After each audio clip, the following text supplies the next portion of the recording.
Oui, je suis à vous dans 2 secondes, un petit coup de fil à terminer.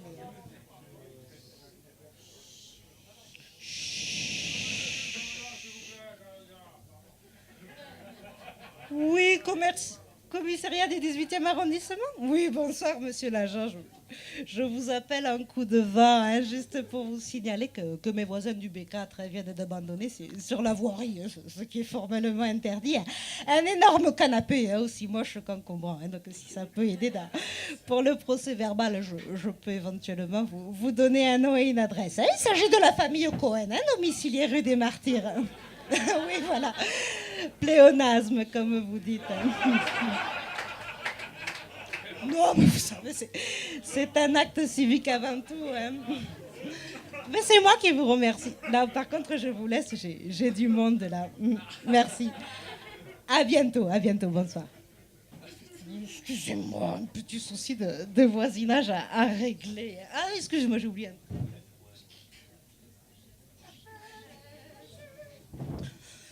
Ce soir, je pourrais mourir, on ne sait pas quoi. Eh bien, ce soir, j'ai réalisé que tout à l'heure, on n'a même pas eu le temps de faire connaissance. Hein, donc, je me présente. Hein, moi, c'est Anne-Marie. Hein, mais vous pouvez m'appeler Anne-Ma, hein, comme le pont de l'Anma. Non, je ne sais pas. Il me semble que c'est le genre de blague qui aurait pu avoir son petit effet chez Laurent Ruquier. Mais bon, visiblement, ce soir, on est plus sur un public Télérama. Et après tout, pourquoi pas, hein, c'est aussi très sympa. Donc, pour faire un peu connaissance, hein, je dirais que dans le jargon des religions, hein, on pourrait dire que je suis une sorte de ramadan, hein, de l'amour. Hein, c'est vrai si je devais trouver une image, hein, pour me définir, eh bien, je dirais, hein, que je me sens un peu comme des toilettes turques, hein, qu'on aurait mises à la disposition d'un Arménien cul de jatte, hein, dans lesquelles, du coup, évidemment, personne, hein, ne se soulage jamais, hein, ce qui est un peu dommage. Hein. Bref, je suis célibataire, hein, et sèche comme une vase. Alors évidemment, j'ai bien conscience qu'il y a des choses plus graves dans la vie, hein, que d'être seule comme une chienne, mais bon, il faut quand même reconnaître qu'être célibataire, parfois, c'est l'enfer. Hein, je veux dire, déjà, d'un point de vue fiscal, hein, je m'excuse, hein, mais si vous avez continué l'école, disons, au-delà du CE2, et que du coup, vous n'avez pas la chance, hein, de toucher le RSA, merci bien. Hein, chaque année, l'addition est salée. Hein, je veux dire, quelque part, c'est un peu comme si la société essayait de nous punir, hein, de ne pas avoir été foutus, de trouver l'âme sœur, hein, ou en l'occurrence, l'âme frère, hein, si vous m'autorisez ce jeu de mots. Hein.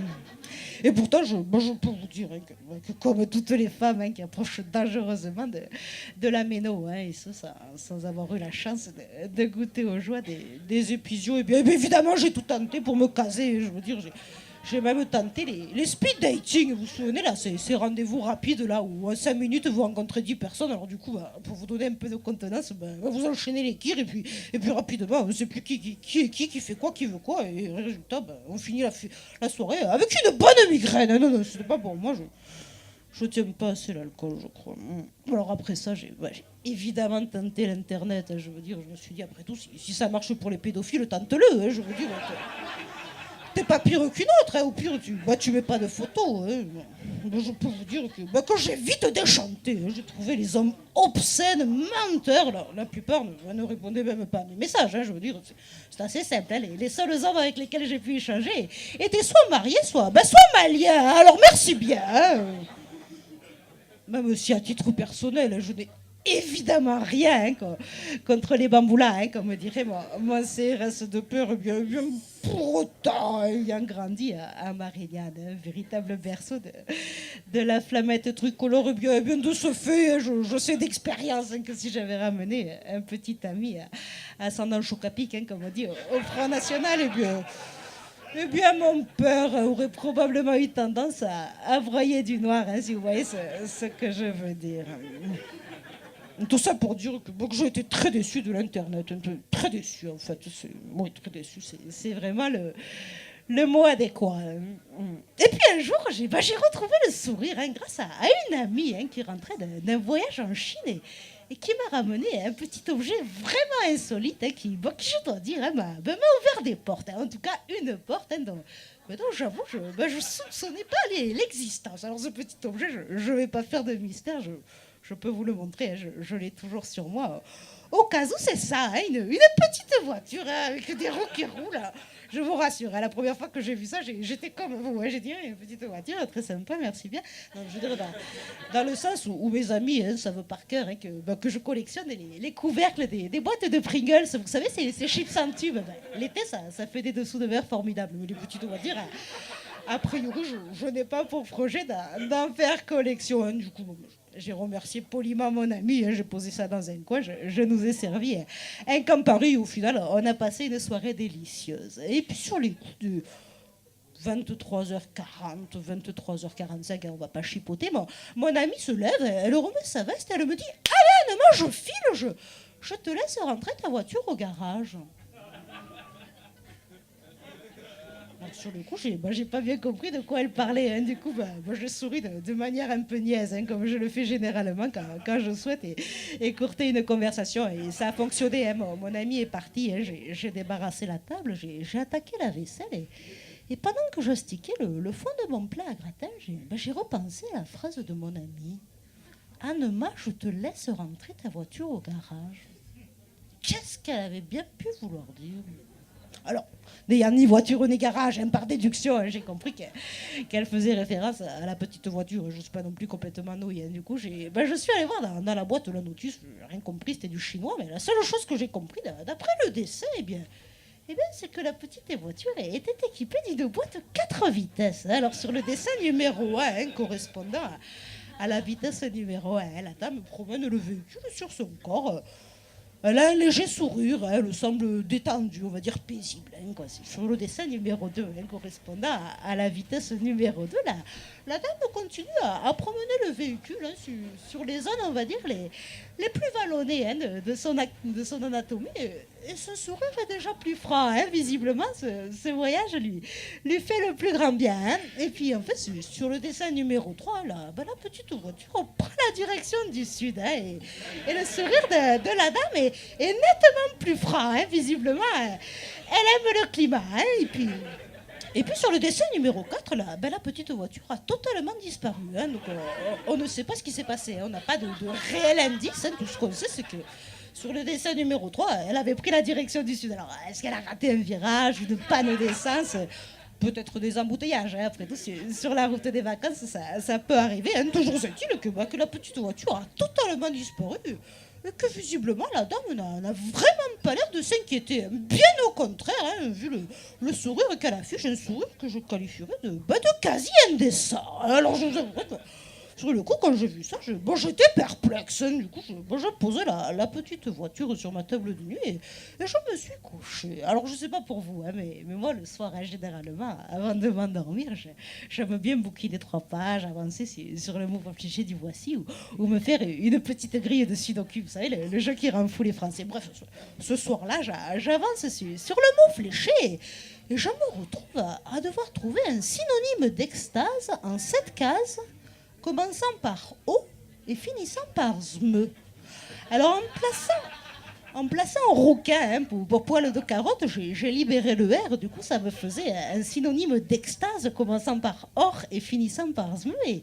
Et c'est finalement en plaçant groin pour nez de porc que j'ai libéré mon jet et que j'ai eu mon orgasme. Je vais vous dire, j'étais pas peu fière. C'est vraiment ça moi, que j'aime dans les mots fléchés, ce plaisir-là de la découverte du mot. Finalement, c'est vraiment ça.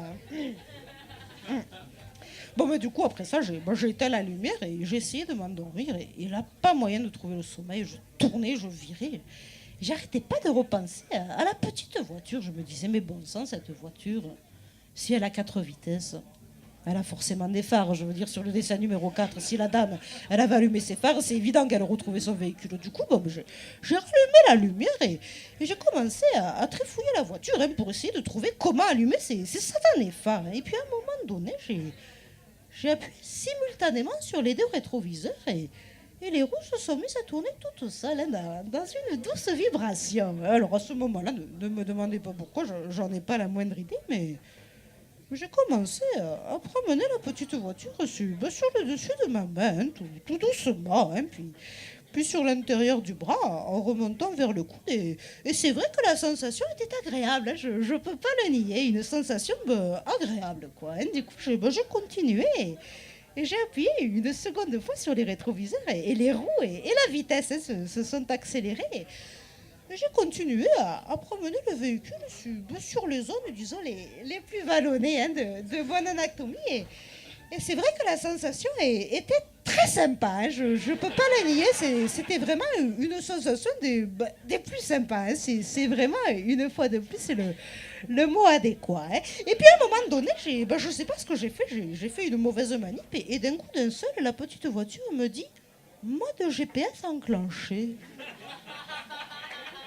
Alors sur le coup, j'ai pas bien compris, je laissais faire et j'ai appuyé une troisième puis une quatrième fois sur les rétroviseurs. Et à ce moment-là, je vous jure que je n'ai pas compris.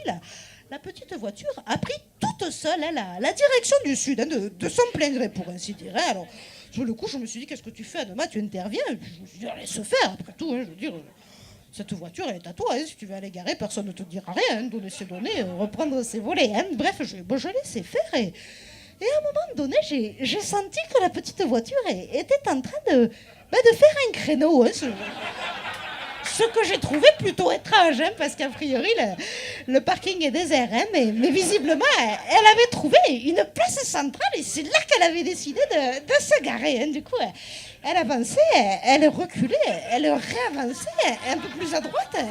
Un peu plus à gauche, le tout toujours à pleine vitesse. Alors moi, de la main, j'ai essayé de la guider, hein, de l'aider à trouver la place idéale, si je puis dire. Hein, le tout, je dois dire, au bord de l'étouffement, hein, j'avais chaud, j'étais bizarre, des sensations vraiment patraques, quoi. L'espace d'un instant, j'ai même cru que j'avais attrapé un truc. Et puis à un moment donné, c'est allé venir répéter, ces roues à pleine vitesse, l'air m'a manqué. J'étais comme ébloui, mon corps s'est tendu.